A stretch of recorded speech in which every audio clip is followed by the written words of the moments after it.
Jangan lupa subscribe YouTube channel Metro TV News dan jangan lupa nyalakan notifikasinya.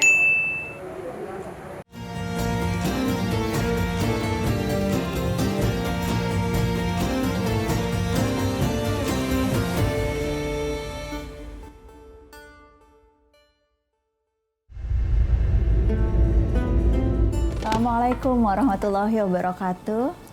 Jumpa lagi bersama saya Najla Shihab dan Abi Muhammad Quraisy Shihab di acara Memahami Islam bersama M. Quraisy Shihab. Senang sekali bisa kembali mencoba mendalami konsep-konsep, esensi dan substansi dalam Islam, dan juga mudah-mudahan percakapan saya dengan Abi bisa mengubah salah kaprah, bisa mengikis kekeliruan yang ada selama ini. Hari ini kita akan membahas topik tentang amal soleh. Kata yang sangat sering kita ucapkan, dibahas di makna dari surah Al-Asr yang mungkin juga salah satu surah yang paling sering kita baca teman-teman, termasuk dalam sholat setiap hari, tetapi belum tentu sudah kita pahami secara utuh. Terima kasih Abi, ini pilihan topiknya menarik seperti biasa dan banyak pertanyaan tentang sesungguhnya apa Bi maknanya amal dan maknanya soleh gitu ya. Itu dua kata yang kemudian berkumpul dalam konsep ini dan mudah-mudahan bisa kita pelajari hari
kita dituntut untuk beramal.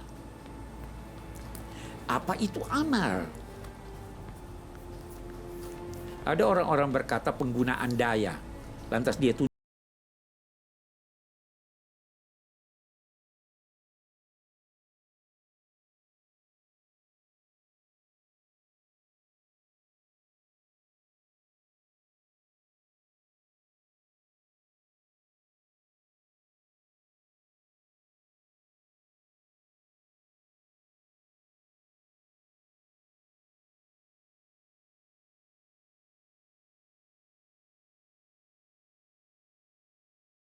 tidak bergerak, tidak berpikir, tidak berzikir.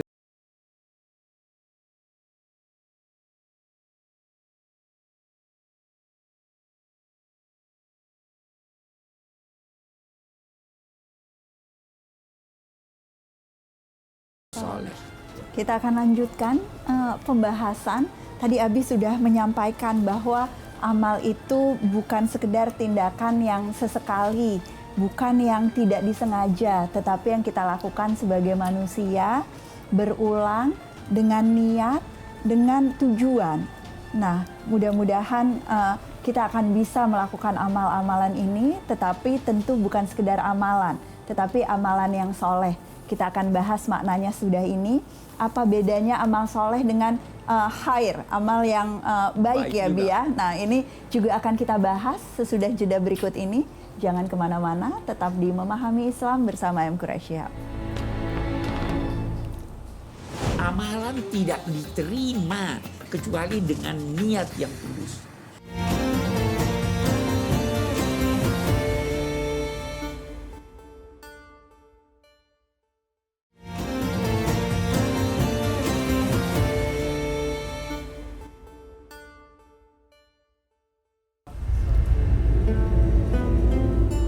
Terima kasih, alhamdulillahirrabbilalamin. Teman-teman masih ada di sini bersama saya dan Abi di Memahami Islam bersama M. Quraish Shihab.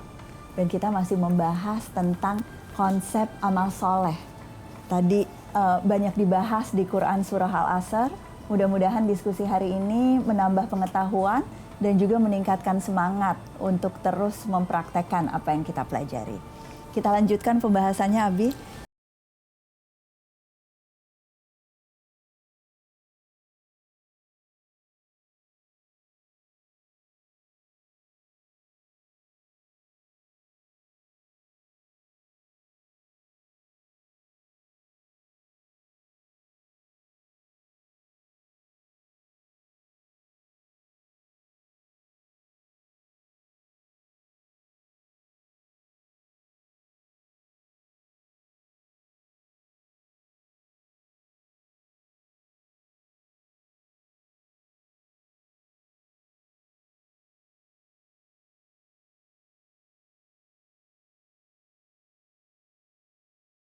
Beda ya, Bisa Bi? berbeda-beda. Nah, kita tidak mau menafsirkan amal soleh dengan yang berbeda-beda itu. Oke. Soleh itu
walaupun itu baik, khair, tetapi karena tidak sesuai dengan tempat dan waktu.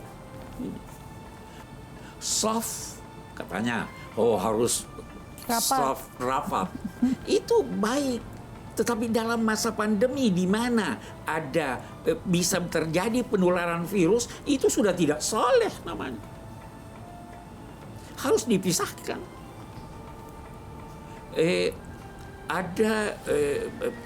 Kita bisa lebih jauh lagi menjelaskan ini. Ada kejadian di masa lalu misalnya, ada orang mau pergi umrah, mau pergi haji, sunnah. Dalam perjalanan dia lihat ada wabah penyakit. Dia tidak boleh pergi. Di dalam perjalanan dia menemukan kelompok yang membutuhkan bantuan. Dia bantu itu daripada pergi haji, walaupun itu khair. Jadi jangan beranggapan memang semua perintah agama itu khair, tetapi dalam pelaksanaannya harus dilihat yang diperintahkan itu bukan khairnya, tapi yang diperintahkan itu solehnya. Kita dituntut untuk beramal soleh. Pandai-pandailah memilih amal baik, lalu cari penyesuaiannya. Apakah di sini sudah tempatnya? Apakah di sini kadarnya sudah sesuai? Apakah caranya sudah sesuai? Dan lain-lain sebagainya. Okay. Itu yang dinamai amal soleh. Tadi beberapa yang Abi contohkan itu lebih amalan dalam wujud fisik, Bi. Apakah ada amal soleh di hati, gitu, misalnya? Nah, itu bagaimana, Bi, penjelasannya? Dan sekarang begini ya, kita lihat bagaimana niat kita. Niat kita lurus atau tidak? Niat boleh jadi tidak lurus. Lakukan islah terhadap niat. Saya bermaksud sebenarnya ini baik.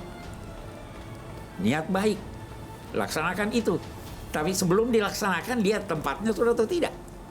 Jadi dia amalan tidak diterima kecuali dengan niat yang tulus. Innamal a'malu binniyah. Jadi amal soleh seperti itu harus dibedakan antara soleh dan khair.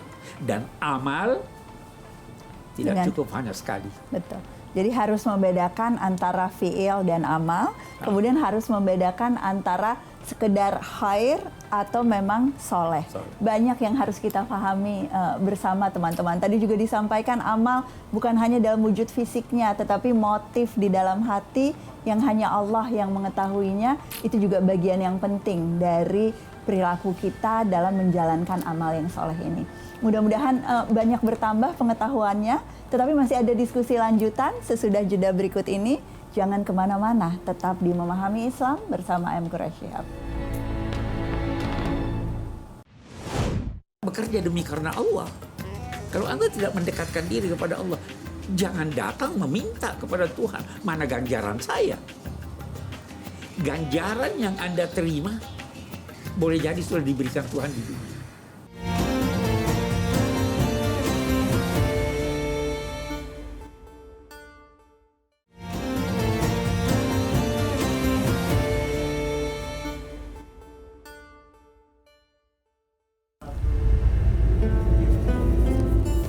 Terima kasih masih bersama kami di Memahami Islam bersama M. Quraish Shihab. Semoga tadi di sela-sela jeda ada diskusi-diskusi lanjutan dengan keluarga dan mungkin ada pertanyaan-pertanyaan yang ingin diajukan.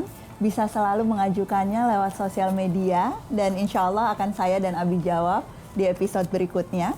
Tetapi udah ada pertanyaan yang masuk duluan, ini Abi. Jadi pertanyaannya dari sosial media. Ini tentang seseorang yang melaksanakan kebaikan tanpa sengaja atau nggak ada niatnya. Pertanyaannya, masih dapat pahala nggak ya? Hal-hal yang tadi tak disengaja tanpa niat, apakah ada pahalanya sebetulnya dari Allah? Saya tidak bisa membayangkan seseorang melakukan kegiatan tanpa ada maksud. Boleh jadi dia bermaksud bercanda ya. Ya mungkin bermain, bercanda. Ya tahu, oke. Prinsipnya itu ada hadis yang populer, innamal a'malu binniyah. Semua amal itu memerlukan niat. Nah, ada yang mengartikan syarat diterimanya dengan niat. Ada yang berarti kesempurnaannya amal itu dengan niat. Tapi betapapun, saya ingin berkata begini. Tuhan Maha Kasih. Allah Maha luas anugerahnya. Kalau apa yang dilakukan seseorang tanpa mengucapkan niat, tetapi maksud melakukannya itu tidak bertentangan dengan tuntunan agama, maka mudah-mudahan Allah memberi dia ganjaran. Karena itu kita lebih cenderung memahami sabda Nabi itu, setiap amal itu dengan niat, dalam arti kesempurnaannya dengan niat. Karena memang kalau itu diniatkan demi karena Allah, itu menjadi sempurna. Mengapa demikian? Karena ketika Anda menghubungkan suatu pekerjaan dengan Tuhan, Anda pasti akan melakukannya dengan sempurna. Betul. Dan itu salah satu esensi ibadah ya, sebagaimana yang kita sampaikan sebelumnya. Selanjutnya kita harus berkata begini, bahwa manfaat itu perlu, tetapi ada manfaat terbatas, ada manfaat luas. Semakin luas, semakin banyak yang meraih manfaat, semakin banyak pula ganjaran yang akan diterima. Okay. Mudah-mudahan jadi melakukan sesuatu untuk orang lain itu sebetulnya potensi pahalanya tadi, kebermanfaatannya jadi jauh lebih besar ya, Bi. Nah, soal kebermanfaatan ini, Bi, Ella ingin elaborasi sedikit lebih jauh. Kebermanfaatan itu apakah memang kita menilainya hanya di dunia, atau sebetulnya berkaitan juga bahwa perbuatan ini terpuji di dunia maupun di akhirat? Bagaimana kita merefleksikan amalan-amalan soleh yang kita lakukan dan melihat timbangannya nih sebetulnya gimana, Bi, soal manfaat atau nggak manfaat? Sekarang begini, kalau dia bermanfaat di dunia dan itu dilakukan oleh orang yang percaya pada Allah, maka itu akan ada di dunia dan di akhirat. Tapi kalau dia melakukan sesuatu yang bermanfaat di dunia, tapi dia tidak percaya Tuhan, bagaimana mau diberi ganjaran dia di akhirat? Dia akan dapat ganjarannya di dunia. Dia dapat nama baik, dia dapat popularitas, dia dapat honorarium dan lain-lain sebagainya. Tetapi kalau dia percaya pada Allah dan dia terdorong melakukannya itu karena Allah, maka dia dapat manfaatnya di dunia dan dia dapat manfaatnya di akhirat. Di dunia barangkali yang dia dapat baru panjarnya. Itu sebabnya ketika kita baca surat Wal Asri, itu dikaitkan dengan iman. Wal Asri illa ladzina amanu wa amilus shalihat. Kalau cuma beramal soleh, ada orang berkata begini, itu si A banyak manfaat dia berikan untuk kemanusiaan. Masa di akhirat dia masuk? Masa dia tidak dapat ganjaran? Saya mau beri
Metro TV